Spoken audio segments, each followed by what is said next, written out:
everybody, welcome back to another episode of the All-Star Podcast. Today is episode 8. As you can see, Katie Ray and my mom, or Dr. King, are not here. We are a new band. It's Cayla Became.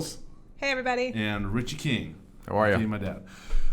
So if you guys have not listened to the other episodes of the All-Star Podcast, please go do so. We just released episode 7 with a special guest, Eric Nelson, a.k.a.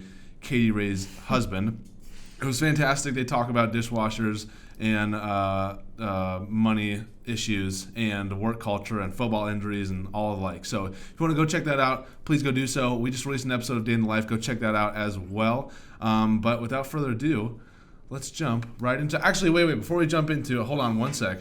Make sure to leave us a review on all podcast services. And if you do have questions for us for the questions segment of the podcast, please leave us a question. It would be greatly appreciated. We're running out of questions, and we need your audience questions. So please do so. But without further ado, let's jump right into the podcast. Today's theme is careers. So we're going to be answering a couple questions about careers and just talking about, Careers. Our careers. Yeah, just talking about careers. So, yeah. How are you guys? Fabulous. How are you? Great. Good.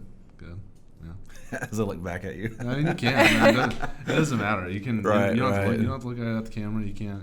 Okay. So. Right, Dead we air start time. now. Pregnant pause.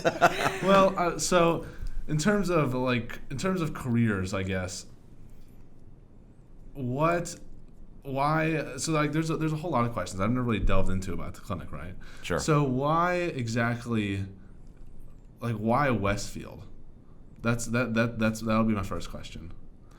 Well, when we first started looking at areas, we looked at Fishers, we looked at Carmel. It was just an interesting coincidence that we happened to look at this particular area spot actually, and this building hadn't yet been built.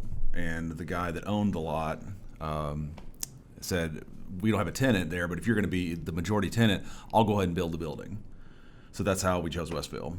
We looked at other areas. The demographics are very good. They continue to be really good. So that's why we chose it. High traffic area. So we looked at some places they recommended you can sometimes go in industrial areas, get a lower price per square foot, but this just really fit the bill for us. Interesting. So, but we looked at other areas. Like where? Fisher's out off of 37, and I thought we looked somewhere in Carmel, but I can't remember where. But the price per square foot was so high. So that's why we chose, one of the reasons why we chose this. But you have to remember, that was 16 years ago, before most of the things here in Westfield were here. Mm-hmm. So you didn't have Kroger or anything. Basically, when we first opened up, you had this building, you had the farm equipment stores down there, and the shopping center across the street, Hamilton Crossing, and that was it. And Westfield Lighting, the whole corner there where Walgreens is, it was just a farmhouse and a house. Kroger just was a field. So you said Hamilton Crossing wasn't there? It was not there. Well, the veterinary clinic was not there. He was across the street in Hamilton Crossing Shopping Center.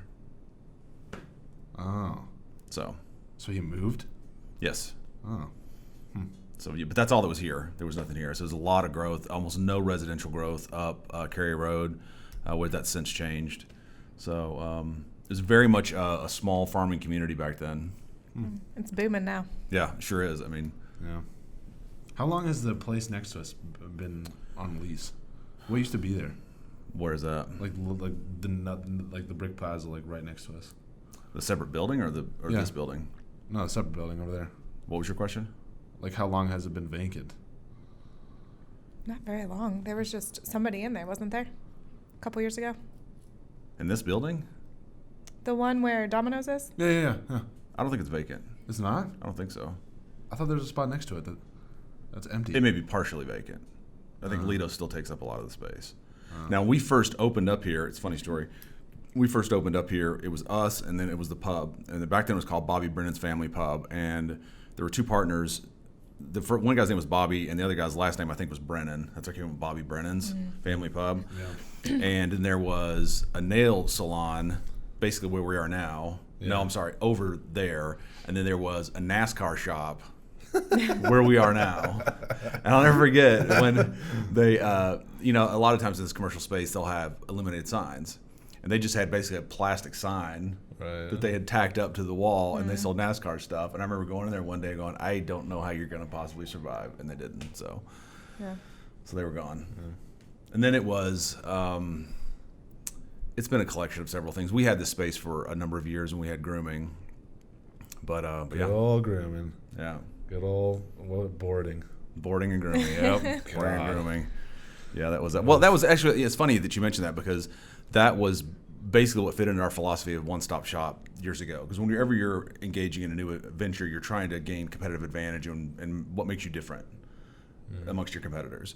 So what we decided back then was, let's make it so you can get all three things in one spot: veterinary services, boarding, grooming. Right. And then we also had the underwater PT tank. It was the first in the state. That was one of our taglines when we opened. We had the first underwater treadmill in the state. So and it worked. How often did it get used? Or like, did you have to charge the client like for use of it, or would you just be like? Oh no, like it was like a per session charge. Oh, okay. But see, the tough part about that particular thing was that it was such a specialized service. It was all for rehab, and you really had to depend upon your pipelines of other clinics and specialty clinics. And then so it was a very peak and valley kind of thing. So you'd get killed for 2 months and have nothing for 3 months. Yeah. So, and I mean, it was just a tough sell. I mean, once the specialty clinic started to install them, it became tougher and tougher to book it, and that's basically what happened. That's why that service ultimately ended. Plus, our tech moved out of town, and it's such a specialized thing. Right. It was really hard to get another tech to do it. God. But yeah, it was interesting. Did you ever think you would be running a very popular veterinary clinic in Westfield, Indiana? As a young Richie King with a stylish mullet. No. Well, it's funny because I talk about how there's so many things when you do go on and open a new adventure like this, that there's so many things that are unexpected, and there are many things that they just don't teach you in school. Even though I've got a business background and went to school, I have a business degree and things like that. There's so many things you don't anticipate, and it's been a real education, a real joy. It's been a great journey so far. But no, did I ever anticipate driving my old beat-up Mustang with long hair and sunglasses on that I would be running a veterinary clinic? Do we have a picture of that mullet? Yes. I can maybe edit it into the, yes, we do. Into the podcast. It was very bad, very bad. Those were good times. Yeah, we'll need to see that. Yeah. We all had bad hairstyles. Well, I mean, not that bad. Thank God that doesn't come back. Yeah, I guess. I mean, I've seen. It might come back. It might. I hope not. Oof. Right. I think Harrison needs a mullet. Nope. He's got my hair. I used to have a terrible buzz cut. I've never liked the buzz cut. It's so bad. I don't have a problem with anybody that has a buzz cut. I'm not hating on people that have a buzz cut. Right. I just look terrible in it. But no, you don't. Yeah, I do. I look so bad. As a young kid who had braces and acne and a buzz cut, and then I came back for, I guess, like, I had braces through junior or sophomore year, and then I got them off like towards the middle to end of junior year.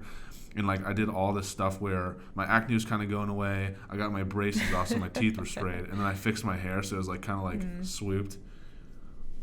You're not as focused on your hair as Holden is, though. I don't know. Yeah. Holden like fluffs his hair constantly. Dude, keep touching it. It's not moving. You're right. Everybody goes through that.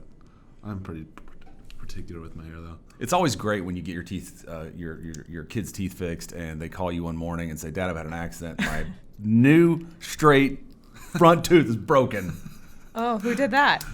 This guy. Harrison. So the story goes as I was a young preface boy. it. You call me and say, "I have something to tell you, but I can't tell you now." I'm like, "Okay, are you okay?" Did I really yes. say I'm that? like, "Oh, what?" You can't say that. You just have to say it. He walks out from the sleepover and smiles at me. I'm like, "Oh, God." I forgot about that. I don't remember saying that or calling you about that. But you're very mysterious. It was back probably like 6th grade, maybe a little earlier than that. I don't know. Actually, no. It was like 7th or 8th grade. No, it wasn't. Well, you were at Nick Konish's. No, Nick Konish's is where it happened. Yeah. So you didn't hang out with him really in high school, so it had to be middle school. Yeah. Right? Yeah. Yeah, no, it was in middle school, so it was like 7th or 8th grade. Or had you not gotten your braces on yet? I did not have my braces. So I basically ended up going to my friend's house and his parents are wealthy, so he had a lot of like stuff in his pantry, including We had to edit some of this out. So we're dropping names. I'll pick that up and put it back in my pocket. Go ahead. And so they had Coke bottles, which so like actual glass Coke bottles, right? Right. And so I went and got a Coke bottle to drink it. And we went upstairs to his room to like chill and like play games. And I guess we shouldn't be name dropping, but with the fact that we talked about Nick, it's fine. But the person who ended up jacking up my tooth was another one of my friends, and I ended up drinking the Coke bottle, and he thought it'd be funny to like be like and just like hit the Coke bottle and like just jam it into my mouth. Oh my god! And I ended up like chipping. Thank God it was only like this teeth right here. Right. It was terrible. It hurt so bad. I bet it did. Because there's nerves in your teeth, and like every time you inhale it, it's terrible, and I look so stupid. Yeah, God, it looked awful. Like it's those people I grew up with. And then you have to get fillings for when that happens. So Right. I had I grind my teeth and I sleep. So Oh God! I woke up like Mr. Wolverine over here. I woke up one time freshman year. Awful. And I woke up and I felt something in my tongue. I was like, "Oh, what is that?" And so I pulled it out. Was your tooth? It was my filling. I was like, "Oh my god!" And I had like a girlfriend at the time, like my very first serious girlfriend. I was like, "Oh god!" I was like, "This is not gonna go well." Jeez. Harrison's teeth grinding at night at 3 a.m. is legendary. Oh my. Could wake up a platoon of Navy SEALs. Somebody has something like that. You snore. You're talking about. I'm old. I got an grinding. excuse. Right. Are you kidding? What, do you do anything? John says I snore, but I don't think I do. No. He says he snores and has one of the fun. I've never laughed that hard. Mom snores. As the snore story that John told once. What is it? He said that let me give his backstory. We were both exhausted. We were coming off a camping trip. We had come out of the mountains, the Porcupine Mountains in Michigan, UP, and we were laying in the hotel after getting cleaned up. And he said that one time Cayla got so mad at him, he woke up to her elbowing him in the chest, going, "I've got to go to work tomorrow. I'm going to sleep on the couch." Did that happen? Yes, he hasn't snored for a while though, actually. But yes, he was snoring quite loudly, and I had to keep elbowing him to get up. But I think his tone, him pretending to be me, that's what was funny. About that was what was funny. There was, Madeline will do that all the time. Like when we're sleeping, or like I'll be grinding my teeth, and she said all she has to do is just put her hand on my mouth, and like I'll just like stop, and then like That's so weird. That is weird. Other times, like sometimes it will work, so she'll like kick me or something, and I'll like wake up and I'll like have like a jolting pain in my leg. I'll be like, what just happened? A big frog on your leg. It's terrible. I love how the theme around this episode is careers. Where we're talking about Personal Right. stuff. That's fine though. It's all good. No, there's so many stories about dad or you snoring and falling asleep, and is narcolepsy where like you like can fall asleep anywhere? That's right. That's Pretty sure narcolepsy. you're borderline narcoleptic because I'm not narcoleptic. because I can just fall asleep anywhere. Does Kayla know about any of these stories? There was a time where, Oh no, mind you, cannot.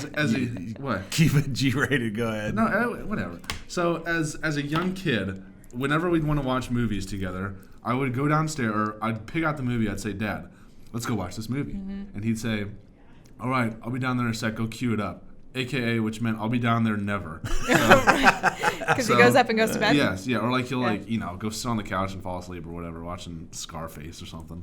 But oldie but a goodie. So one night, like I don't forget the movie, but me and my mom were like, "Richie, like let's watch this movie, like Dad, let's." And he was like, all right, like let me go get it downstairs, and I'll be back up. And so like he goes downstairs, and like it's been like 30 minutes. We're like, where's Dad? Like where'd he go? And like we're looking around the house, like we have no idea. And I didn't even know he went down. I forgot that he went down into the basement. I didn't even think to go down there. But we're looking around, and we're like, we have no idea where he went. So we go downstairs. I go downstairs, and literally you've been in our basement. It's like the underneath like closet or the stair closet. Yeah. The door's open to that, and I just see 2 feet laying there. I was like, you fell asleep in the closet? Yeah, I was like, I didn't know what to. I don't know if he was like dead or like what. Literally just like there, just like sit like. I was like, what are you doing? I was like, Dad, let's go. He's like, like does this like classic like. It was very very funny. It was, God. There's so many like falling asleep outside, falling asleep in the garage. No, I didn't fall asleep in the garage. You did. Oh my God. Yes, you did. When was that? I don't know, but you did it. I remember hearing about it. I'm pretty sure I've been over to your house too for something, and we're all like, "Where's Richie?" I'm gonna get tired. I go to bed. Yeah, you're just out all of a sudden. I've always done that. I've always been that way. We used to go to clubs in college. I never went with anybody. I always drove because when I was ready to roll, I rocked. So. God, that's so funny. I can't. There's so many stories like that. I'm trying to think of other ones. I can't. What are other stories like that? I'm gonna get a Kleenex. You gotta edit that out too. Let's see if I can think of a funny Harry story. Oh my God, You always have stories. Think of something. When the pressure's on, you can't think of. I know, right? Talk about the one where actually. Let's see. God, there's a story about, or there's one. I've told this story multiple times, right? But it's by far one of my favorite like sibling stories. Okay. And so it goes like this, right? So I think I was probably like a sophomore in high school. Mm-hmm. Okay. And if you don't know our family, it's me. I'm the oldest. I'm 22. There's Trevor, who's 18. Holden, who is 16. Johnny, who's 12, 13. He'll be 13. So, yeah. And then Calvin 25th. is 8. 7. So hard. But you have too many kids when you can't remember how old they are. He'll be 8 in August. And so Trevor, me and Trevor, the 18-year-old, used to share a bed, or used to share a room together. Okay, right. Share a bed together. Used to share a room together, and it was like, imagine like the room as a box like this, right? Mm-hmm. And so my bed's right here, or his bed's right here, my bed's right here, and Trevor. It's like 3 a.m. or something like that, right? I'm a sophomore in high school. I'm so tired. I'm doing like track and all these sports, and I wake up to like, Harrison. I was like, like wake up. I was like, what? And then I go back to bed and I hear Harrison. Like 2 minutes later, I was like, what is that? I look around. I remember this and I literally see like a hand, like on like, because there's the wall and the bed, so I see a hand come up from that little crevice, like Harrison. I was like, where are you? He was like, I'm over here. So I literally crawl onto his bed and look down in that little like, crevice. The bed. And he fallen in between and couldn't get out. He's like, I need help. I can't get out. I was like, what happened? He's like, I don't know. I just fell down here. Can you help me out? I wonder. And I wonder how long he had been there before. Like, before he woke up. Before he realized, yeah. God, that's funny. So funny. Yeah. Oh, geez. There's so many good Trevor stories. Did he have to wear headphones with your teeth grinding? Oh, no, he didn't wake up. No. Trevor doesn't. Yeah, he doesn't wake up. He doesn't really care. I don't think Holden does either. Holden doesn't care. He's like a vicious sleeper though. He'll like when he wakes up. He even did it in school. Like he'll wake up. He just pops away. He'll be like he'll be sleeping. He'll be like, where are we? You know, like, I'll never forget. We took Holden to get tubes in his ears once, and they wheeled him in, and he was still out with an anesthesia, and he was laying there asleep, and just popped up and goes, I'm okay. Okay. Whoa. He still does that. Like we were watching a movie recently. I think it was Crazy Rich Asians. Solid movie. Go watch it. Yeah, it was good. And he had fallen asleep halfway through the movie, and the movie ends, and I turn off the TV. He wakes up. He's like, "That was a good movie. How was the movie?" I was like, "It was good." He's like, "All right, I'm going to bed." I'm like, "Well, good." Well, it's funny, because as an athlete, Holden runs cross country. They go hard. They go run like 10 miles some days. Yeah. That's a lot. And you got to do homework, and you're getting up at 6. It's cross country for you. It's high school for you. No, but they're good though. Don't miss it. The times they're running are just insane. Yeah, Holden ran 10:48, 1600. Well, he's in track. 10:48. 4:48. 4:48. So nice. Yeah, that's crazy. Going back to careers, Cayla, what led you to being an RVT, or I guess like now? In a sense. What was your plan? Since I've known you for so long. What was your plan? My plan? First off, hold on, let's preface this by, how long have you been here at All-Star Veterinary Clinic? 10 years this month, actually. Whoa. Yes. Party. Yes. Starting out, growing up, I wanted to be a vet. I think with every little kid who loves animals, that's their plan. And I started working at a veterinary clinic in Kokomo, Jefferson Road Animal Hospital, where I learned a ton of stuff. So thank you guys, if you guys are listening. And starting out there, I volunteered for a little bit and then worked in their kennel and then came up to be an assistant. And there I realized, this was all during college, I guess I should say. So I'd started my college education to do pre-vet stuff. So I was about 2 years in. It's a 4-year degree.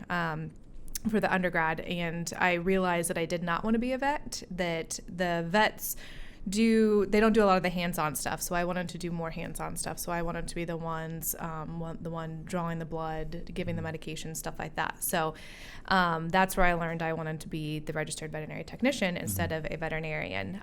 So I was halfway through my undergrad, and so I just went ahead and finished my bachelor's degree in biology. And then I went on to Purdue to do my veterinary technician program. How many years of school? Well, for the RVT degree, you only have to have like 1 year of the prereq, so just English, math, stuff like that. Okay. And then you go right into the program. So it's just an 18-month program. But it's summers year-round, so you don't stop. It's a full 18-month program. So you don't have to have a degree beforehand. I would encourage everyone, if you want to be a technician, to get a degree in something, whether it's biology, chemistry, business, anything, just because the burnout rate is so high in the industry that you have something to fall back on. But the programs are only 18 months. Yeah, we were talking about that in a recent podcast about RVT like fatigue or RVT like burnout and compassion fatigue. I had no idea how not how bad it was, but how like prevalent it is. Yeah, they're saying now it's like 5 years is the burnout rate, and I can see it's a lot of work. It's intense work. It's long days. But I think we do a really good job here of work-life balance and making sure our employees are appreciated. And I think it shows with we don't really have a high turnover rate. A lot of our technicians have been here for 4+ years. So it's good. Yeah. It's very good. Yeah. I mean, so you went from RVT to HR now? Yeah. So Director of Operations is my title. Right. So I'm doing a lot of HR stuff falls under me. Just making sure policies and protocols, the clinic is running smoothly. Everything's running on a day-to-day basis smoothly, I guess. So yeah, I started out, it was very small. We probably had, I don't know, 10 employees maybe, and it was just Dr. King. That included boarding too. Yeah. It was just Emily. Was Carly here when you started? No. Was Hubner? No, Dr. Hubner had just left when I started, so it was just I think Emily. it was just Dr. King. Yeah. And so we had one other technician here with me, and then maybe it was Cindy and Cayla were here. That's crazy. And Tina. We miss Tina. Tina, come back, Tina. Tina is an avid listener of the podcast. Yes. She watches all the videos. Tina, you need to come back for a Tina. visit. So yeah, and I just, I came at a time where, we continued to grow and, being one of the only technicians here, I kind of just worked my way up with starting to lead, and we hired more employees, and I was the more experienced, so I just started to lead people, and then we got bigger and bigger, and I kind of just grew into this position. So it's been great. That's awesome. This is off topic, but was it chaos when the renovation was happening to the clinic?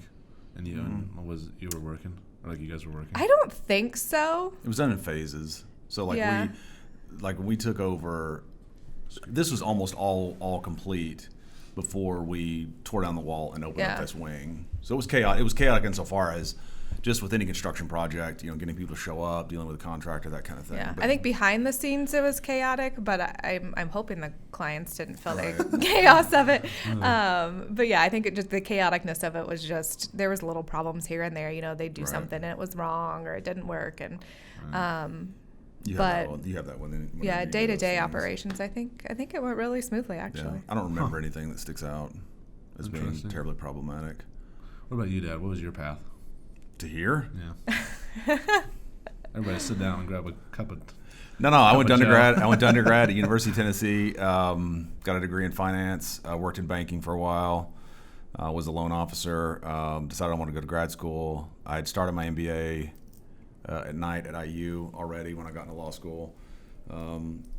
And took a year off from MBA classes to do first year law school, and then starting second year I was taking classes during the day at Valpo and then at night at IU, and wrapped them both up around 01. And then I worked at PricewaterhouseCoopers for a while, and then we started planning the clinic. So that was it. And it took us about a year to get the plans. We probably started planning in earnest early part of 2002. And then we wrote a business plan, and then we started looking at space. We opened up here in June of 03, and it took a solid 3 or 4 months to build all this out.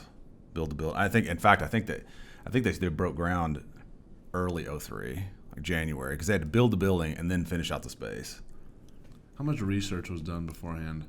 Or were you just like, I want to vet clinic? Well, it's funny because you do these, you get projections, you give a business plan to the bank, and but all that is it's all supposition. You really don't know. All you can do is you can give a competitive analysis, say these are my competitors, this is the population density, this is what we expect to do, this is, I remember doing projections and saying there's about 50% of the households with pets. So you can extrapolate and say your market area is 5 to 10 miles. So you can say how many households are within that radius, what's our potential market, how many competitors are already there, right? And say and build it out from there. But it's still just an idea. But I remember reading something years ago. We talked about business planning and projections and things like that, and they said it's much better to fail on paper than it is in real life. So you want to write all this stuff out, do as much due diligence as possible, and make sure it's feasible, at least on paper. You don't want to jump in with both feet and only to find that it's not going to work, because then at that point you have capital involved. You're looking at all kinds of different kind of liabilities. So I haven't personally experienced this, but someone I know very well kind of jumped into a business venture without doing a lot of research, and it didn't go well. So did a lot of research and it didn't go well? Did not do a lot of research. We did not do a lot of research. Okay. They didn't do enough due diligence, in my opinion. And they asked my opinion, and I stressed that. I said, you really need to do as much due diligence as possible and make sure this venture, and it didn't go well. Now, it could be partly, there are all kinds of different factors that can go into play there, but like I say, it's much better to fail on paper than it is to do it with real money. Huh. Interesting. What would be your guys' tips to college students graduating right now, getting a job or trying to get a job? Work your face off. Yeah. Is that so? No, I'm being serious. I think that, listen, and I'm going to go into Gary Vee mode here a bit, but when you get out of college, Harrison, listen to your dad. It is the one time in your life where you have as little risk as possible to go and just explode. And what I mean by that is you're single, you're not married, you have no kids. The only responsibility you have is to yourself and your future. So that's when you take a lot of risk. And what I mean by that is that's when you go take that job that's a stretch. That's when you go take a job that maybe doesn't pay as much but has a skill set that you can build over time that will pay dividends 10, 15, 20, 30 years down the road. That's when you go do that. And I think, myself included, you fall into this trap. If you get out of school, you have to make money, and I get it, you got to live, but you can tend to position yourself in a way that where you hedge your risk a bit too much. What do you think? No, I agree. I do know a lot of people, and we have some people here too, that I think wish they would have done something like risky, I guess, because they want to go out of state or they want to do this degree, but now they can't, or they feel they can't. And so they wish they would have done it when they weren't tied down to anything here. And I think unlike any time in history, the world is genuinely, you're an oyster. You can do whatever you want to do. I mean, you can express yourself in whatever way you want. Unlike even 16 years ago, I mean, the means by which you can reach the public and build a business or a personal brand are just unprecedented. Anybody can do it. Going back to so there's this mentality, right? And I kind of agree with you, I kind of don't, but there's this mentality of like, of work so hard where like, you don't sleep, you just go until like you have that success. Well, it depends on what success is. Yeah. I mean, what is success? I mean, I think that people, yeah. it's just like this. Like Tiger Woods just won the Masters, right? Yeah. There was a guy on TV talking about how he had met him a couple years before, and the general perception was that Tiger Woods is washed up. He's an ex-golfer, basically. Right. He hadn't won, the Master. I don't think he'd won a major in like a decade or something. And the guy said that he walked up to him, and it was a lunch. It was like, he said it was like 20 people there, and he said Tiger was very humble, and he said, so what do you think your odds are of getting back in the bigs? And he said, my putting's for crap right now. I'm putting like 3 or 4 hours a day. And that struck me, and what makes me think of that with you is just reps. I mean, when you say work hard, it's just putting the reps and getting that experience and building that skill set. So when I say work your face off, what I mean is not that you don't sleep. But if you're working toward a goal, there's one thing. I remember Rick Pitino wrote a book once, and he talked about success. It's called Success is a Choice. And he said in there that the one thing, you can't control talent, you can't control some of these things, but you can always control your work ethic. Mm-hmm. You can always just outwork everybody. Right. Mm-hmm. And I thought that's what's fascinating, is that that's really the key. That's the one thing you can control, and if you just work your competition under the table, right? You know what I mean? I recently watched, I'm sure anybody watching this, maybe not actually, there's a man by the name of Casey Neistat, and he is on YouTube. He's a very popular video maker and vlogger and whatnot. I haven't really watched his videos a whole lot recently, but I was kind of in like a creative rut. And whenever I was like the most creative was when I was watching other people's stuff. So I was like, let's go back and like binge watch Casey's videos. So I went back and watched like his new stuff. And there was this video he did with a ex-Marine, I guess. And the guy was like you can't, you gotta wake up at 4 a.m, like you gotta work so hard, like you gotta, this. And it was interesting because I went to the comments and everybody was like, the key, like another key to success is taking care of yourself and having that having a good mental state of mind. Right, I can't function if I don't sleep more than 5 hours. I don't think people are saying don't sleep. I think what people are saying is that you've got 24 hours in a day. You sleep for about 8. That gives you 16. What are you going to do with the 16? Right. And I think that anybody that talks about these things, and we're all guilty of this. No one's a master at it. These are just concepts that you take to heart and try and apply in your own life.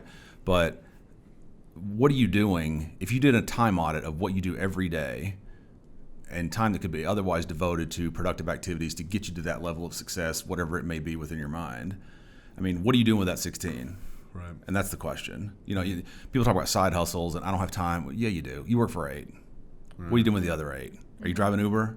Are you trying to side hustle on Amazon? Are you doing some kind of retail arbitrage, like say what Madeline does? Mm-hmm. Are you doing something like that? Mm-hmm. That's really, and I think it's important for people to define what success is. It doesn't have to be money.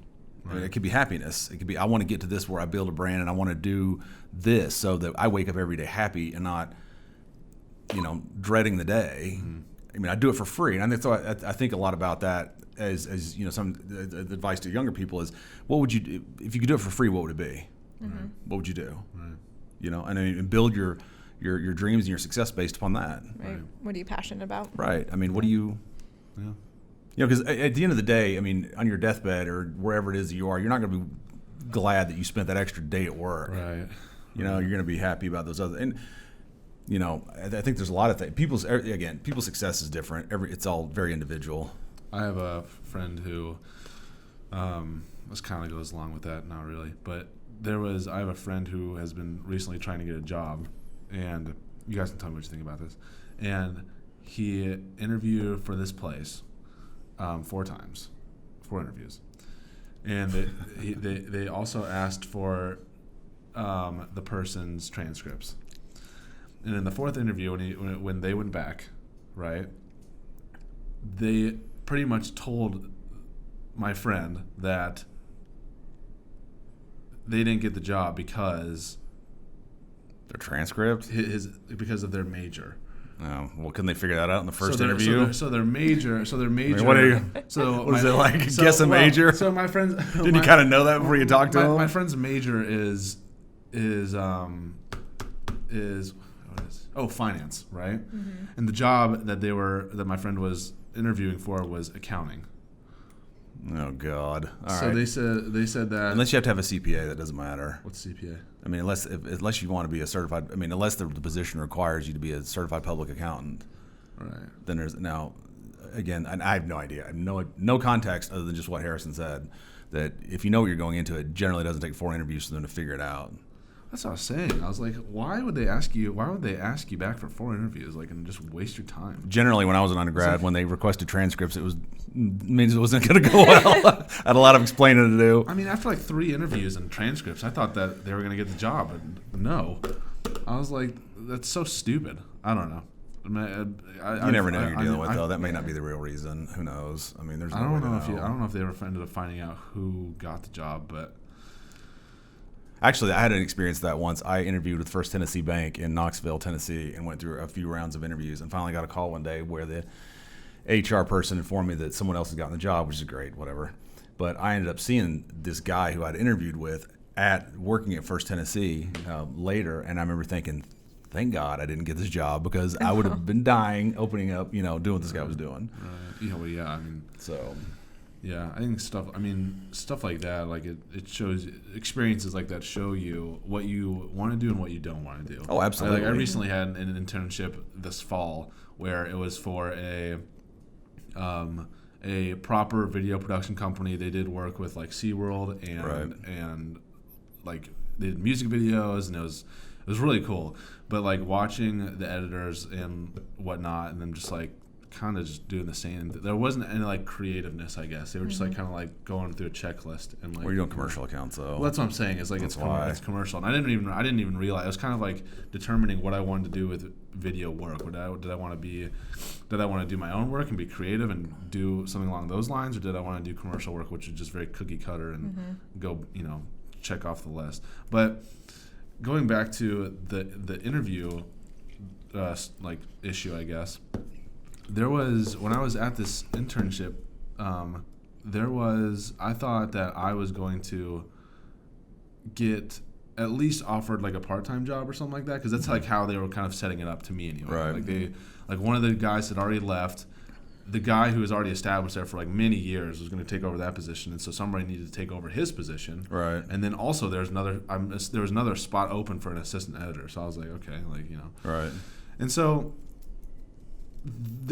I ended up doing a fair amount of work at the beginning, to the point where I felt like I was contributing, and for some reason the company ended up hiring another person from like as an assistant editor that pretty much took over my responsibilities. So once that happened, the internship was like it was doo-doo. Like I mean, it just didn't. And I'm not knocking on the company. Like they were fantastic. They were awesome. But you never know. I remember when that happened. We talked about it, and I remember telling you that you never really know what's going on internally. Right. I mean, you're going into the last half of a year. They don't know what's coming. It's a lot of commercial work. If you have a downturn in the economy, people pull back. Right. So I mean, in terms of risk, maybe they just weren't ready to bring somebody on. So not necessarily a reflection on what anything you may or may not have done. No, right. And I probably could have done more to some degree. Like I'm not putting full blame on anything, but generally things work out the way they're supposed to, and I think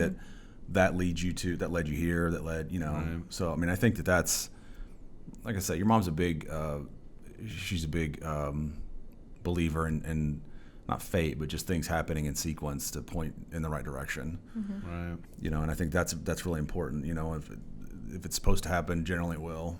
And if you're forcing, I think sometimes you find yourself in life forcing things, it might warrant a pullback to reevaluate and say, this is really something I should be doing. Yeah. So anyway, on a lighter note, let's talk about the first question that is on the list today. Okay. First question is, what do you wish you would have known when you started out? And by starting out, it means like career or something like that. Go ahead. I know it's a difficult question. Mine would probably be the power of networking, I guess. God, yes. Huge. So I did not do that early on, and I'm really just starting to get a grasp on all of that and starting to network with people in the community and stuff. But I wish I would have known that earlier and how powerful everything is. And I think we live in a community too that's great with other even businesses wanting to help other businesses succeed and do well. And there's a lot of power in that, and you never know how somebody else knows somebody else, like connections and all that stuff. Yeah. So I think that's probably mine that I wish I would have known a little bit do earlier. Do you think that do you think that you didn't do it when you were younger because you didn't know about it, or because like of your like personality, or probably a little bit of both. One, I don't think, I mean, it's nothing really ever talked about. Right. And I think it's something you learn over time. But two, I think, 10 years ago, I wasn't as outgoing and stuff at that point. So I probably would have been a little bit more introverted or nervous to go network. But yeah. Huh. Interesting. It's funny you mention that, because I remember when I've always been a big believer I should say, finding the answer to challenges. And I remember when I was in undergrad, I went to a few interviews the semester before I graduated and just bombed them. Mm-hmm. They were so bad. I remember thinking, this is ridiculous. So I went and bought a book about an interview, and it transformed the way that I approached interviews.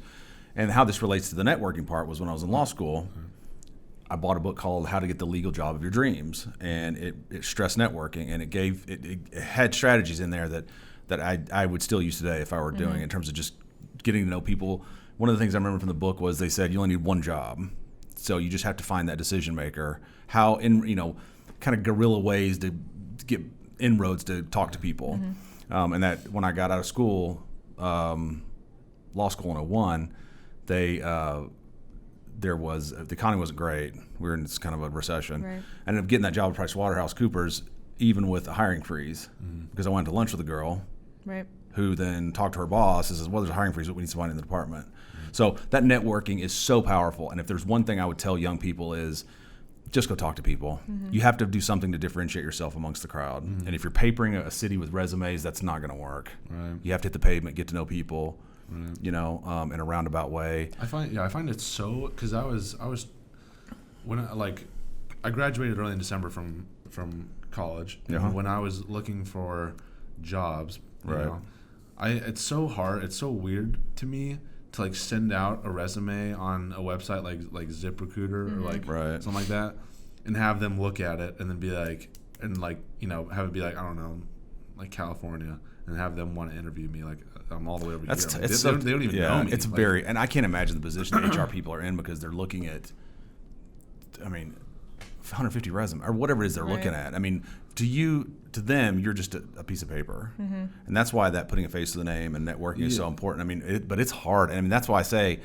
if you're just gonna, unless it's a very hyper niche market or position, it's tough. If you're just looking for a job, good luck. Right. I mean, it's tough. I can relate to what you were saying about the of it being both for networking, because as a young college student, I was terrified of networking. And really, you're outgoing though. He's quiet though. That's sure. I'm once you get to know me, I'm It's hard though to go up to people. It is though, really. I've never had a problem with that. You never had a problem with it? Mom, you can talk to a wall. Yeah. Mom says she loves to take me to a party because I can talk to people. God, yeah. Holden's like that too. What's funny though, Holden is like that. What's funny though is you and mom. I guess mom can only.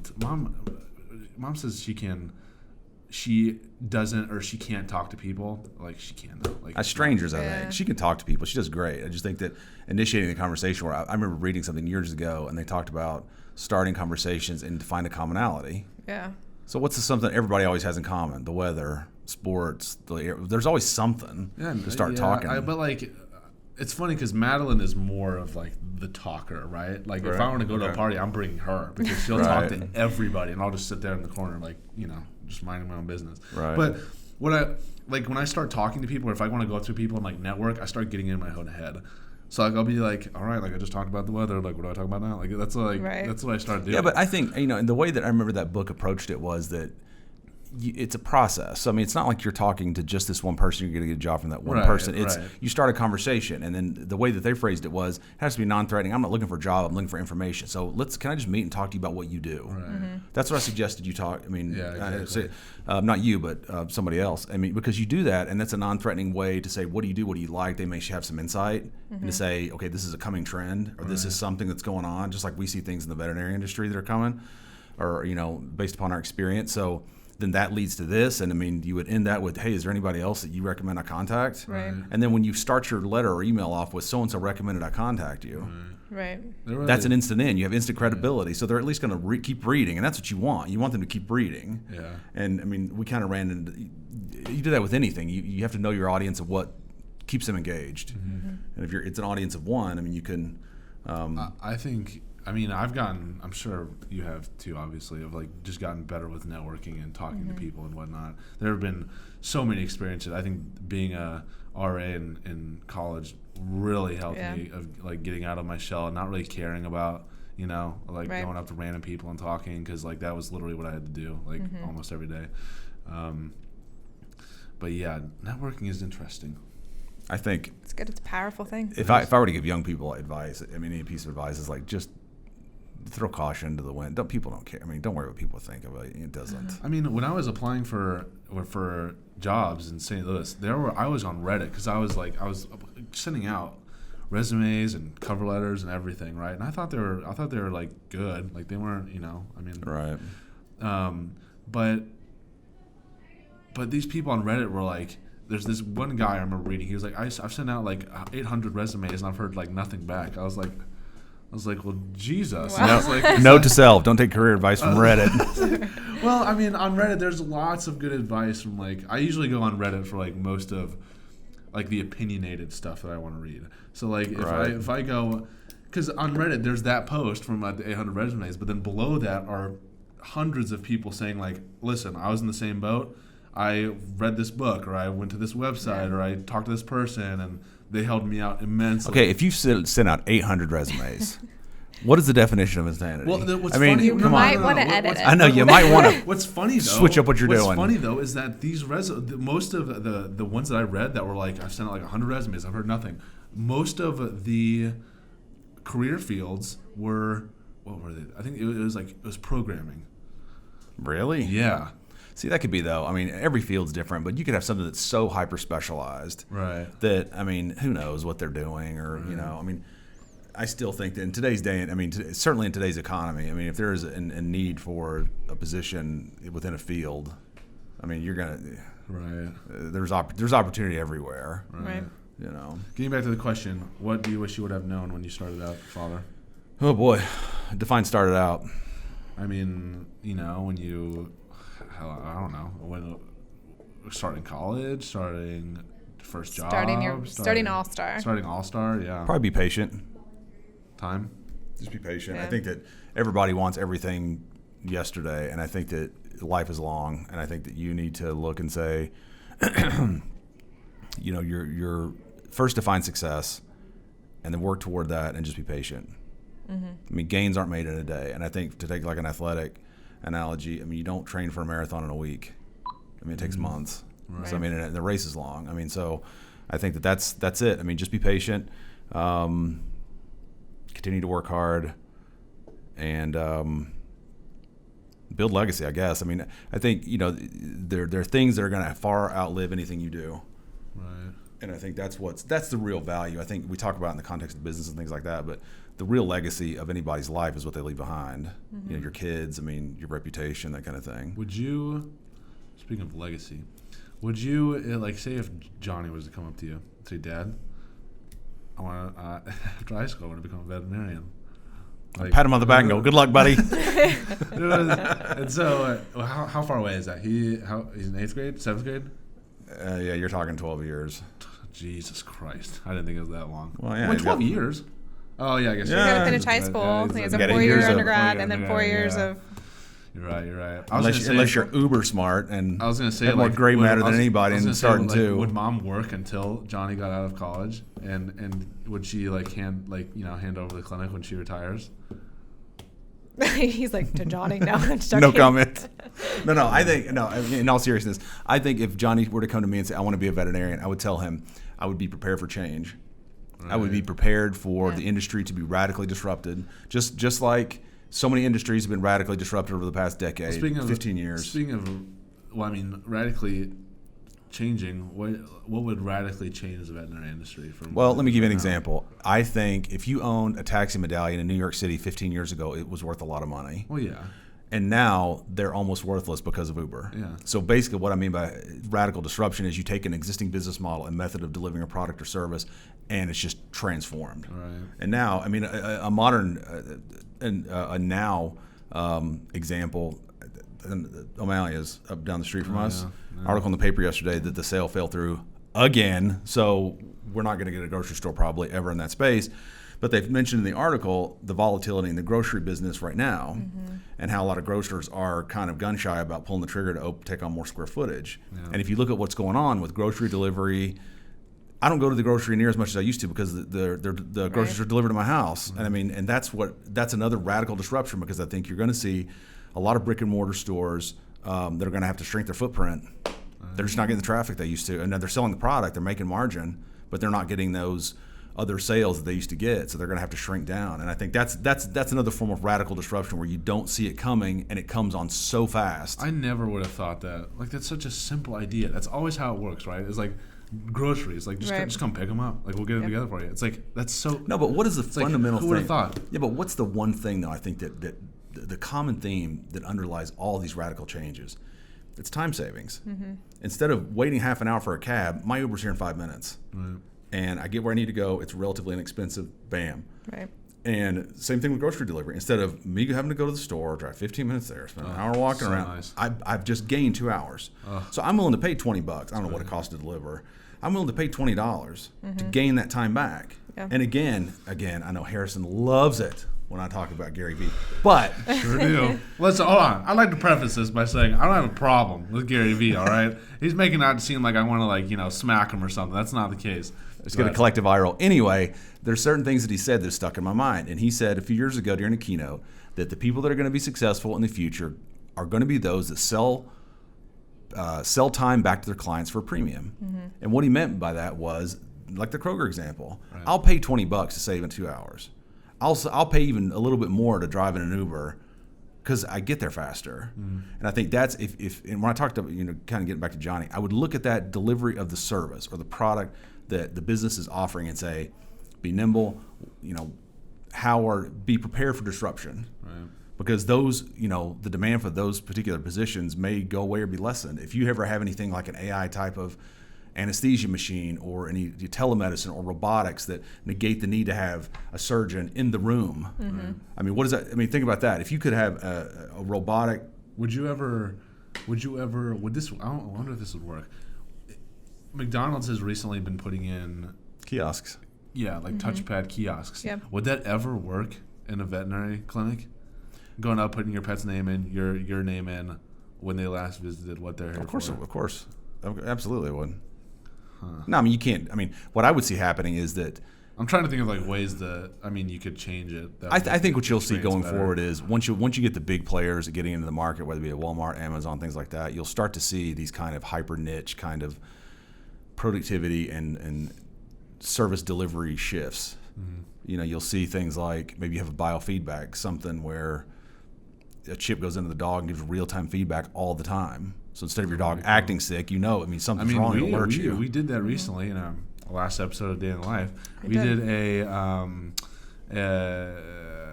is the brand or is the company called Libre? Or I think Cayla, you can talk about it. I wasn't really in on all of it, but it's a little implant thing to check glucose levels in pets. Yeah. So before they had to come into the clinic and we would have to draw blood or prick their ear or something every hour, every 2 hours. So it was a lot of pokes. And so now with medicine, they have a little thing we can implant in them and it reads it automatically for them and just goes to their cell phone. Right. So we just implanted one yesterday too. Oh, really? I do believe. I think the pet's still here actually. Was it on its back? I think so. Yeah, so it's pretty cool. So it's literally just a needle and it's like a stamp. Like you just whatever you do, like whatever it's called when you go to a club and they I don't know why I use that, but how many clubs you go to, Harry? What's it on your right hand there? I've only actually been to one, but they're you literally just stamp it and you put it on their back and it's just a little needle that goes in and no harm done. It's actually, so it's just one poke instead of when they're here they probably get at least 5 to 6 pokes when they're here with a needle, and so it just takes it down to 1 and it automatically reads it for us. Not only is it nicer for the client and like the person obviously putting the thing on the dog, but like it's also nicer for, I'm assuming, the RVTs, right? Because they don't have to hold down the dog and then poke it 5 to 6 times, and then if they don't like getting poked, then they have to so. Think about that though. I think that's huge. Just that mention of labor that you have to inject into that function. Right. All of a sudden, you pay whatever it is you pay for this particular probe, and all that's gone. Not only do you pay for it, but like there's a time where I was back there recently. They're having trouble getting, or like they weren't doing anything for like a diabetic dog, but they were trying to get like a needle into it, draw blood, I think, and the dog was like not having it. It was like took like 30 minutes or something like that. Yeah. Sometimes they're very wiggly and don't like to sit still. Yeah, seriously, it's crazy. So yeah, I mean, it's a great thing, and that's I see a lot more things coming down the pipeline of items like that. Like what? Oh, I don't know, but. Because I have no idea. I'm still learning about all this. I think telemedicine is going to be huge. I think that once that telemedicine, where you'll basically practice medicine over the phone, diagnose over the phone. How?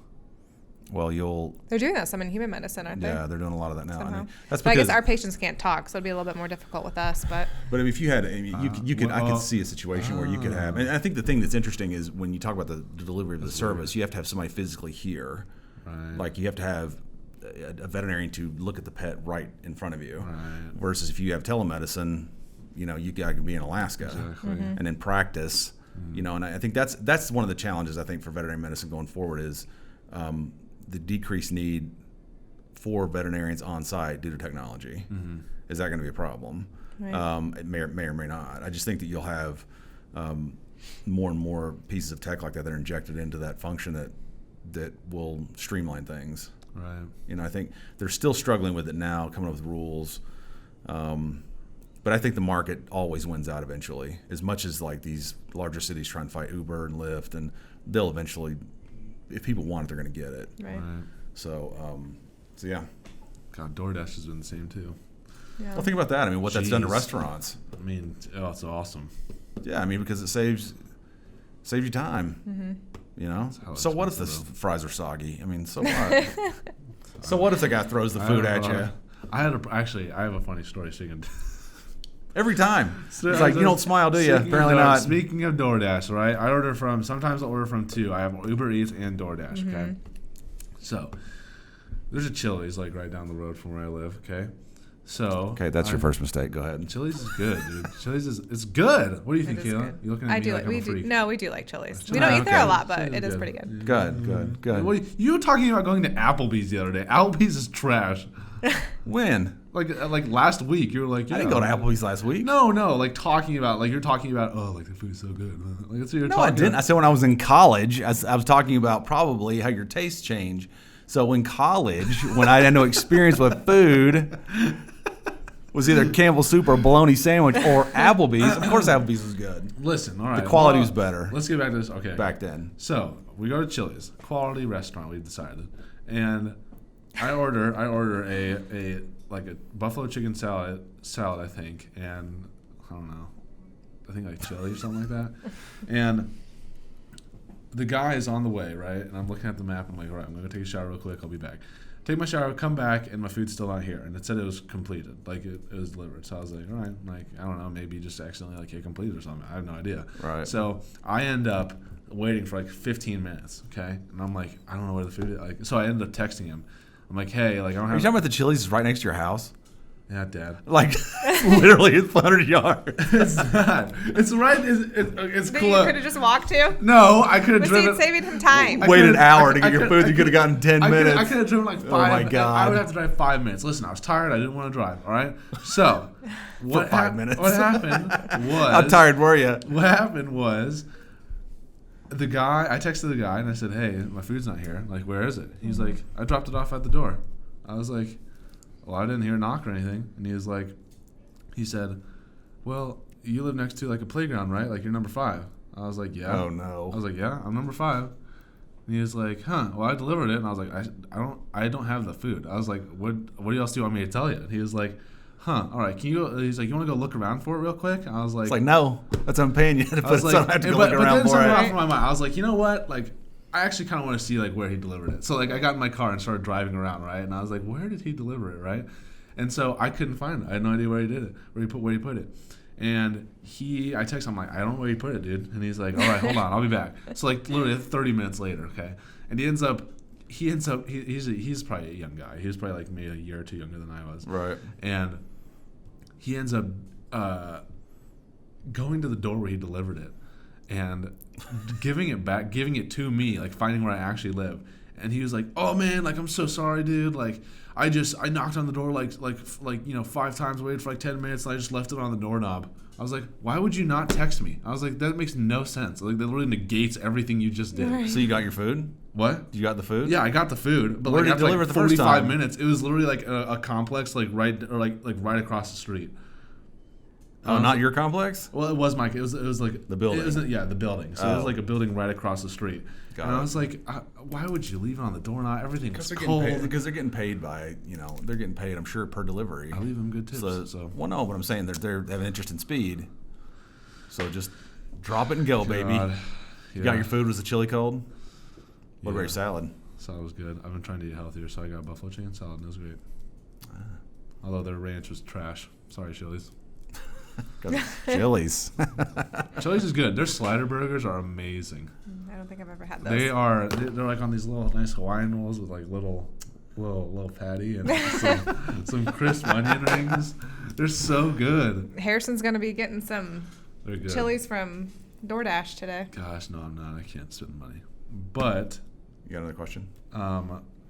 getting back to careers, what's something you failed at? So I guess it's not really career. God, how much time do you have? It can be career driven, I guess, if you want, and it can be about the clinic. So I think something that I think a lot of people would be interested in hearing about was like, what was it like on the first business day of the clinic? Like, what was mom feeling? Like, how did it go? Like, even the first week, first month, like, what were the appointments like good? Were like that's. No. Well, Did you guys know what you're doing? No, I mean it was a wake up. I mean, I used to that's say the thing that too is like, did you guys like plan out like what the appointments would look like how long they would take, like? it's always fascinating Because now like we spend a lot of time. Sorry, because now we spend a lot of time on that. Go ahead. People have asked what the biggest challenge is to doing something like this, and I think one of the biggest challenges is just taking care of the unexpected. When you work for a big company, everything's already taken care of for you. Mm-hmm. There's a policy for this, there's a policy for that. Mm-hmm. If this situation arises, do this. When you have a new venture like this, you don't have anything. Right. So you have to create everything from scratch. And we're still creating things from scratch. Mm-hmm. We're still reviewing policies. We still do all those things. So there's that challenge as well. I think when we first started out, you don't know what you don't know. And I think, if you did know, you may not do it. So that's the beauty of kind of that newness and that naivete. But I think there was nothing mapped out. And with any startup, the first 5 years it's crucial. And we did what we had to do to make it. But I've always even back then I was like, there's either success or failure. There's no third direction. So that is a way of focusing the mind to say, this has to work. Mm-hmm. So you do what you have to do to make it work. And to your mom's credit, she did 6 days a week for years. So, it's a grind. It was a grind. It was. You remember. Yeah, I remember. Yeah, I remember. You do what you have to do to make things work and take care of your clients as best you can. And luckily, we're in a healthy demographic, and the community continued to grow and be generous toward us. And so yeah, it's been great. It's been a real blessing for all of us. So how can you relate that back to what you failed at? Well, I think collectively, there are a lot of things you almost fail at, and I think sometimes failure is crucial because it shows you a better direction. Right. This isn't working. So what can we do to make things better? Mm-hmm. Even today we do that. Like we were talking yesterday about marketing stuff. You'll measure your success metric and say, how do we measure that? If that's not working, let's switch directions. Or if this isn't, whatever it is, whether it be fitness, financial, life goals, whatever. I think failure is crucial. There's no growth without failure ever. Right. There's just not, whether it be exercise or whatever. Mm-hmm. So I think. I don't know if there's like you may think of something. If there's a big failure, like it's just all like little things like, that didn't work, let's change it. Right. Right. I don't know. I wouldn't necessarily classify I've obviously had failures, but like 90% of them have just been like hiccups. Yeah. But they're not like I failed. Like it's not like, you know. Well, what's failure though to you? Oh, that's a good question. What is it? I mean, that's a deep one. Well, no, I mean, what's failure? I mean, I think it's important. Like, say, for instance, good, like yeah. say basketball in high school, you didn't really dig it. One could say that you failed at it, but did you really fail at it, or you just make a decision you want to do it? That's not failure. I would say, to me, failure is probably letting somebody down. Oh, yeah, of course. So, like, if they expected something of me and I did not deliver, that would probably be my definition of failure. Like the basketball thing, that was just like stupid. I wasn't having fun. That was my own happiness. Like I just didn't care. Yeah, I think failure also has context. I mean, it depends on where you are in your life. I mean, like that's at the time that may seem a big deal, but in retrospect, as you're, or letting yourself down. I mean, I would consider that. I'd consider that failure too. Yeah. Because, I mean, yeah, I've done that. I think it's also part of being like going back to what we first talked about, risk. I mean, that's part of taking risk. I mean, the chance of failure is higher the greater the amount of risk you take. Mm-hmm. But that's also offers the greatest chance for growth, right? And discernment in terms of what you really want to do. Mm-hmm. I think, and that's if any young person, I would say just spread your wings and just go do things, because you don't really know. I mean, think about today. I said earlier, life is long. I think your career. I mean, if you're 22 years old, you have all the. Let's say you live to be 90, 70 years. Yeah. That's a long time, man. Yeah. So, I mean, just go do and find the things and be open to opportunities and possibilities. And sometimes, I mean, it's almost impossible as a 22-year-old to map everything out. Mm-hmm. So just be flexible and go with it. I think failure is just a part of life, and people have to realize that as well. And like you were saying, you have to fail to grow, I think, sometimes. Mm-hmm. So sometimes failure leads to bigger and better opportunities. Yeah, and I think people that don't fail, they are, what's the word? They're crippled almost. Yeah. Because that means you must be taking such a safe path that you're never really going to be the best person you could possibly be. Right. If you always run a race if you always run races you can always finish, then where's the growth in that? Where's the growth in that? So anyway, next on Deep Thoughts. Right. Jeez. Yeah.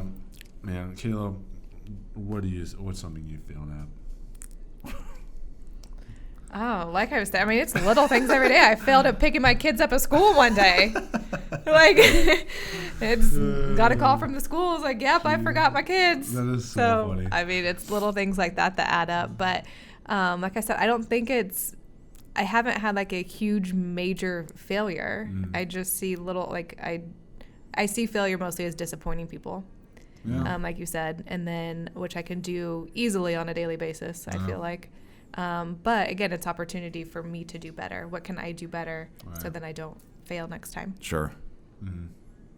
Yeah. So you're going to disappoint somebody. Work, husband, kids. Right.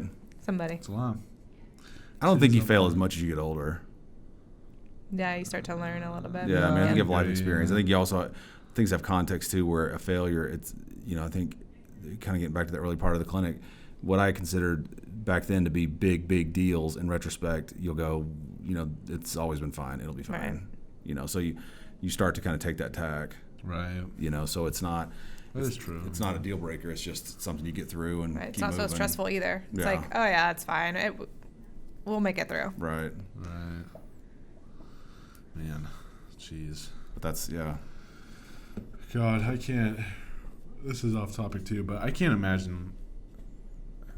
Like the clinic is so big now. To like back in when it was first opened, like a few months before that, or even like a year or so, being like, yeah, like I want to, like, let's open up a clinic, like where do we start? Like like that is so, and I because I think that Madeline, I've talked to you about this, will end up opening up her own interior design company at some point. Right. And like I can't, like that's such a daunting task. Well, not really. I think if you do, and I think if you examine if you examine your motivation, and I think mine and your mom's motivation was to build something that fit our vision. Right. I think Mom got to a point in her career where she said to herself, I can either go down this path and continue to operate in this capacity, or I can step off of that path, take a huge risk, and build something that fits my vision. And I think that's really and kind of to your point about Madeline, she may get to that point too where she says she's already to that. I want to, but it's really that kind of thing that you're talking about intellectual basically capital. Right. You're talking about things you're basically buying the knowledge between your ears versus a place like this, square footage, it's huge, very equipment intensive. It's just a completely different ball game. Right. But I think, and again though, this goes back to, risk reward. The greater the risk, the greater the reward. We should start a chain.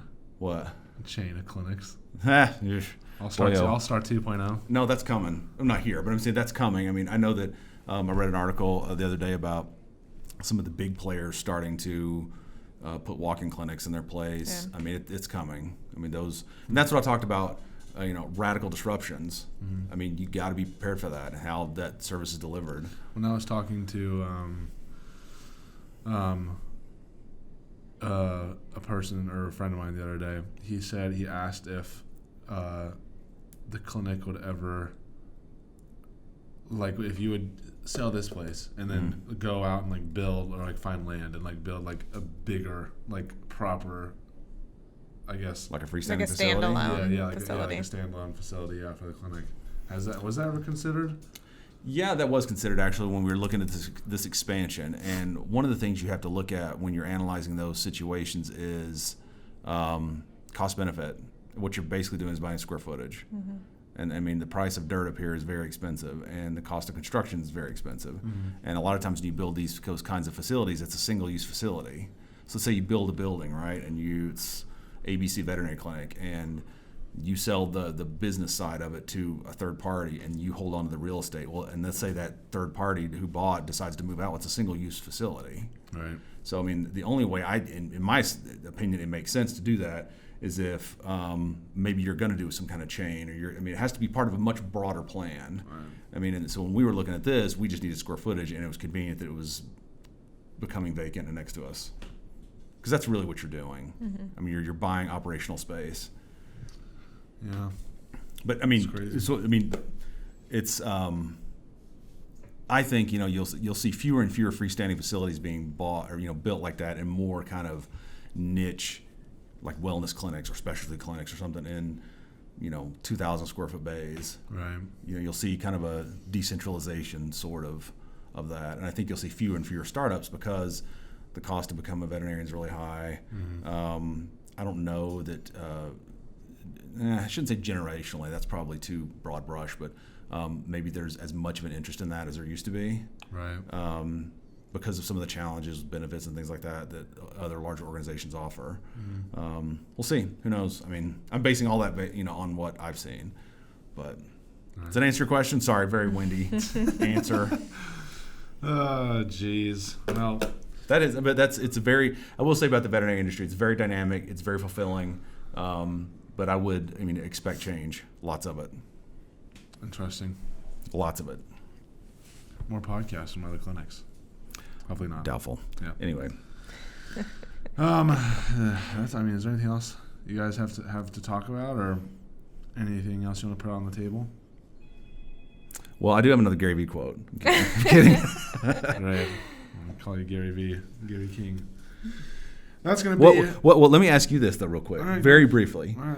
What would you tell your 18-year-old self entering college if you could go back and talk to young Harrison, young naive Harrison, video gamer extraordinaire, putting out YouTube videos, GNR, WTTJ. That name is long gone. PlayStation. So the only time, stay out of my room, don't touch my stuff. The only, God, there are so many stories. I hate my brothers. Jeez, that's not, no. I'm streaming, Dad. Don't come in here. There was no GNR. Dad. GNR WTTJ was a name I made long ago for my first ever Xbox Live name, and I was super into Guns N' Roses at the time. So it was GNR. Were you really? Yes, it was GNR, Guns N' Roses, then WTTJ, Welcome to the Jungle. And then Harrison. That's funny. Here's a funny story. It's so dumb. When Harrison had this channel, he's like, I wanted to make money. I was like, okay, you need to change the name. Because GNR WTTJ is awesome, but it doesn't tell you what the business is. Right. I was a young freshman in high school. It was just, hey guys, welcome back to my channel. My video's got a couple hundred views. That's tough though, man, because I think you've got so many people doing that. That's a very tough nut to crack. Unless your name's That- Ryan and in that's- Walmart and coming to Right? Nickelodeon making $20 million a year Yeah, that is crazy. Yeah. for playing with toys. Yeah. That's a whole. insane. Why did I think of that? Yeah, that's a whole different topic to talk about. Like, That's shocking. It's unbelievable. if I It's could- about I eyeballs. know. It's like I should have recorded my kids playing with all these Do you know the toys. story? Do you know the story behind him? The story is that they are from somewhere. I want to say they had family overseas or a long ways away, something like that. Yeah. And they started that channel of Ryan playing with toys, so that family members could see Ryan. Okay. Yeah. So they just started shooting, and that's what happened. And another similar story was Baby Einstein. You ever heard of that? Yeah. Okay, Baby Einstein was started by this lady. I can't remember. She had blonde hair. That's all I remember. But she started out. She realized that there were no videos for her newborn to watch. It's usually how it goes. So she honestly. started getting stock public domain footage with puppets, hand puppets, and making her own VHS tapes for her kid to watch in her house. Right. And her people would see it and go, "Hey, can I have one of those?" And she started a company. They sell it to Disney for like $125 million. That's And for video cassettes of puppets and well, classical I mean, music. YouTube is such a hard. It's 10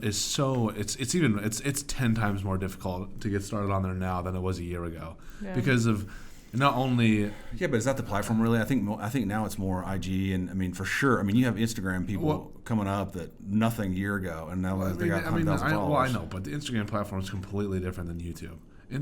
To get started anyway, YouTube, their algorithm is always changing. They're constantly having problems. Like if you're a nobody trying to do it, you'd have to do it for many years to even and have consistent quality content. Don't you think it depends on your content and what you're doing? Like That's I know, what I'm saying. You have to have quality content, and you do have to find your own niche. Like you do have to find like the unboxing guys. Like what's the one? Is it Unbox Technology? Where he does what's the name of that one? Unbox Therapy. Therapy, where he talks about he opens up new tech and discusses it, and his videos are very simple, and he makes a living doing that. Yeah, no, but he was one of the first people to actually do it properly. That's the thing, right? And then a whole wave of unboxing people started coming after that. So YouTube is very hard to get started on. Twitch, on the other hand, I think is much easier. Obviously, it'll take as much hard work and time, but people begin to recognize like your hard work and like your commitment. Like even in but don't you think it's also about it being entertaining too? well, you have to be entertaining, obviously. I mean, I think if you you've have to be whatever the content that you're producing is, you have to be unique in like some way, shape, or form, even if it's just a small like form, and you have to like be consistent and and entertaining. And like the year that I did Twitch streaming, I got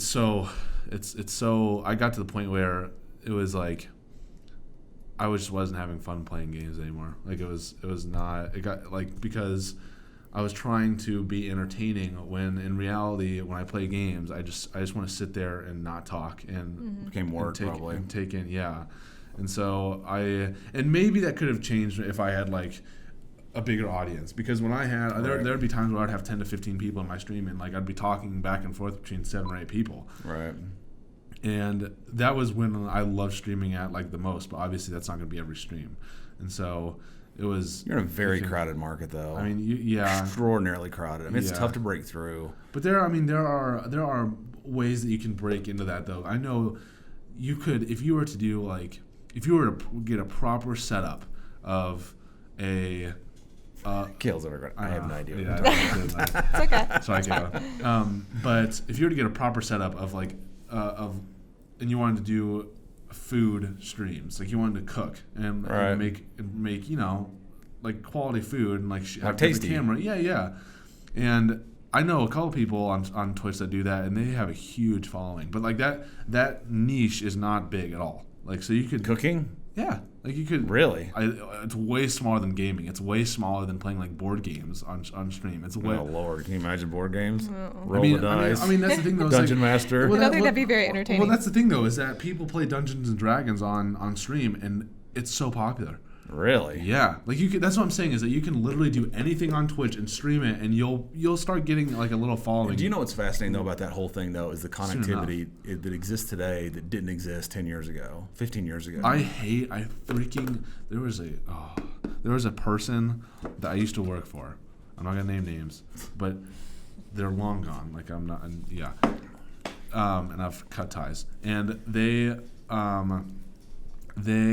would always whenever I was doing work, I always like to have like a stream or something like in the background, or on a second screen or whatever, and I would always be watching these like or having it on the background while I'm doing work, and this my boss, quotation marks, would come up to me and say, "Why are you watching video games? Like, why are you watching other people play video games? It's so weird." Like, calling me out, and I'm like, obviously, who this are is a you? girl. Yeah, I'm like, who are you? Like, I hate. I don't know why I got on this tangent, but I hate people that do that. It makes no sense. If you don't understand, that's obviously fine. But if you're rude about it, that's not cool. I don't know how kids do it today. Johnny does that where he has something playing while he does his homework. It's awesome. Yeah, I can't do It's that. Awesome. I get too distracted. I had to be in complete silence. I've been doing that since I was in high school. I love having me on background. Like sometimes you're at work, I have to shut the door because there's too much conversation. Yeah. I'm really trying to concentrate on something. Well, yeah, I can't do it if my door's open and there's people. But like if you're talking. studying for a test, like I had to be silent. Could you study? Yeah. Let me ask you guys a question. Could you guys study the night before a test, complex material, and do well? No. I never could either. I'd have to start through like 3 days out. I would do decent. The way I studied was I would look at the study guide, read it over a few times, and then like write it down profusely in a notebook. Except for law school, Yeah, where you might as I well had to just write it down. I would write down the answers in my notebook and just like do it over and over and over again, like while I was watching The Office, while I was See, I watching couldn't. streams, I can't while- watch things to like, do well. It would, yeah. I don't. Yeah, me either. Yeah. I found, and it's funny because I remember. I think I told you this. I know I've told the other boys this. I said it's important to find out what method works for you in order to be prepared because everybody's different. Yeah. I could never, and I didn't really figure it out. That method wasn't used on yours truly, but on you? That's fine. Now Holden does. He's got to dial in. Yeah, Holden does it. I went to college. If I did not do the homework your way, I was in deep trouble. Who, me? Yeah. No. Write out these words 15 times. And you were a good speller, weren't you? You're going to get them right. God. You were a great speller. I just wanted to do it on my own time because there'd be times where I'd come home from school and I just want to relax and I just want to do nothing. Harrison, time to do homework. I'd be like, I don't want to do homework right now. And then he'd like bang his fist on the table and be like, what's your homework? We had one time a long time ago where that happened. There was a time where... And then finally I realized with the kids, you're going to make your... There or was not. a It time- doesn't matter. Right. That story is as follows. Oh, no. Here we go. I was an 8th grader, I think. No, you were not. You were not an 8th grader. 6th grader? You were very... Okay, here's what happened. 7th We're at the grade. island. Harrison was doing homework. No, He's nodding off. You have to give context. That's context. What was I, 6th grade, 7th grade? Harrison never did well being made to do things. He had to realize on his own the inherent value of good grades. I was in like 6th to 7th grade. It was not 8th grade because that was not. That was probably I'll say that's probably the last time that I ever I really made you do homework. Because after that, I realized that if you don't understand. But let me tell you, I'll tell you another funny Harrison story. There was a point in high school where we had always talked about grades in middle school, and Harrison's very intelligent, very capable, and there was a point in high school where we talked about GPA. And you had an epiphany one day. You go, wait a minute, it doesn't start over every year? I was like, no, it's cumulative. Yeah, because nobody explained this to me. No, they don't. So they were like, yeah, you got I got like just 2 bad grades, I think, freshman year. And that brought me down to like a 3.2 or like 3 or something like that. And 3.1, 3.2. And my dad was like, yeah, this doesn't start over. I was like, wait, what? And he was like, yeah, it just stays with you. I was like, oh, crap. I was like, I got to get going. And I was like... Yeah, but there is though a hyper focus on certain things that sometimes don't matter. Because nobody. If you're a 3.5 versus a 3, come on, it's not. And it's high school. 3.5 is people who stress over not having a 3.5 and thinking it's bad, just calm down. But no, getting back to the slamming on the table story. Oh, I was trying to get away from it. Anyway, there was what happened. What ended up happening was I was in like 6th or 7th grade. Okay, It's got a Slam Dad podcast. and I ended up. The next episode of Slam Dad podcast, we're going to talk about when he was 16. I ended up having a math final. Okay, and or was it science? I think it might have been. Did it matter? Didn't matter. I think it might have been science because I did not like science, but I ended up having a final of some sort, and I did not want to study for it like over the weekend. Like it was like 4 or 5 days in advance of the final. I just didn't want to do it. No, it wasn't. Yes, it was. was. It was not 4 Yes, or it 5 was. days. I would not have gotten that upset over it. 3 or 4 days. Whatever. You just said you were preparing 3 days before a test. That's me. I don't know about you. Yeah, you project it onto me, so that makes sense. If you were getting straight A's, no conversation. Right. If you're performing, nothing needs to be said. 3 days beforehand, I'm not having it. When you're best friends with the 4th letter of the alphabet. I don't want to study for the math final. And I'm not saying I'm in the right at all in this story. This is just a funny story.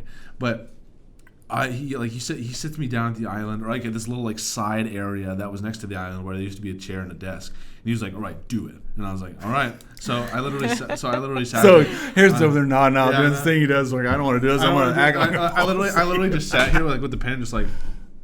Well, that's what I did. I just like sat here, and he just like I don't know. I don't remember like exactly what he did, but you're like just banged on the.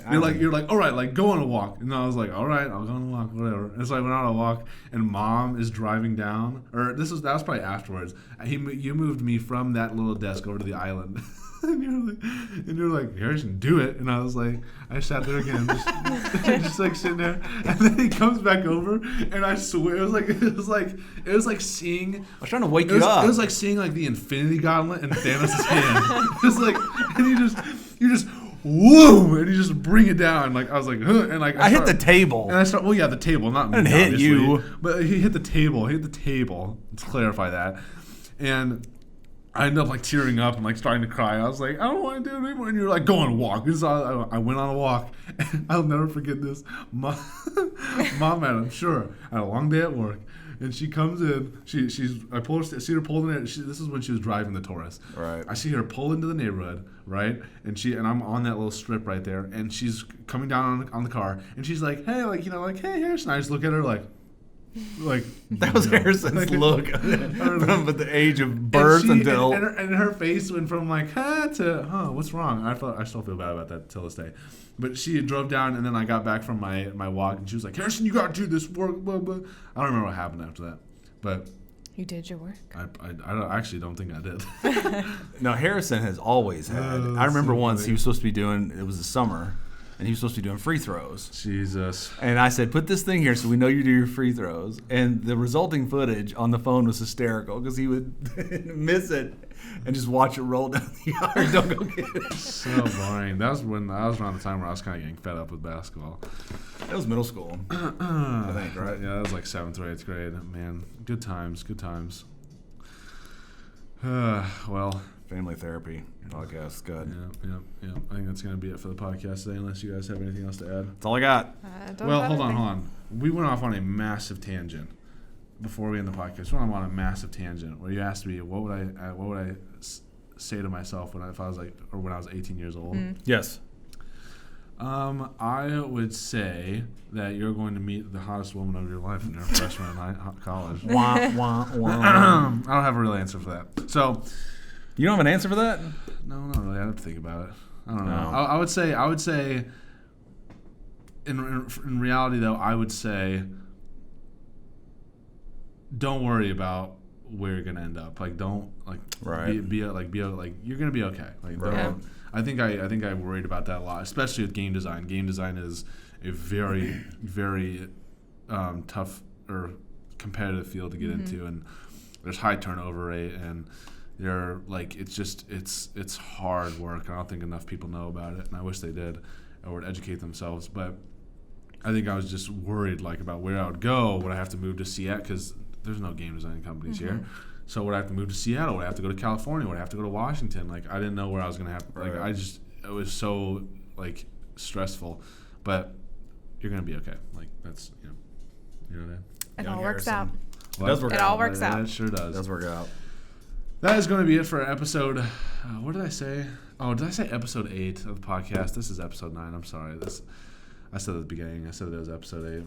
Sorry. Good job, producer. This has been episode 9 of the All-Star Podcast. Thanks for tuning in. If you guys could leave us a review on all the podcast services and Facebook and YouTube, that would be fantastic. If you have questions to send us, you can either leave a comment below or you can send an email to asvcpodcast@gmail.com. I repeat, it's asvcpodcast@gmail.com.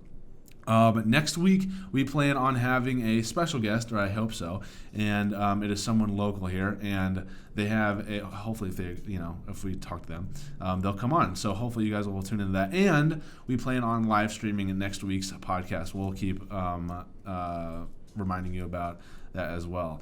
But thanks for tuning in once again, and we will see you all for the next episode of the All-Star Podcast. Thanks. Bye, guys.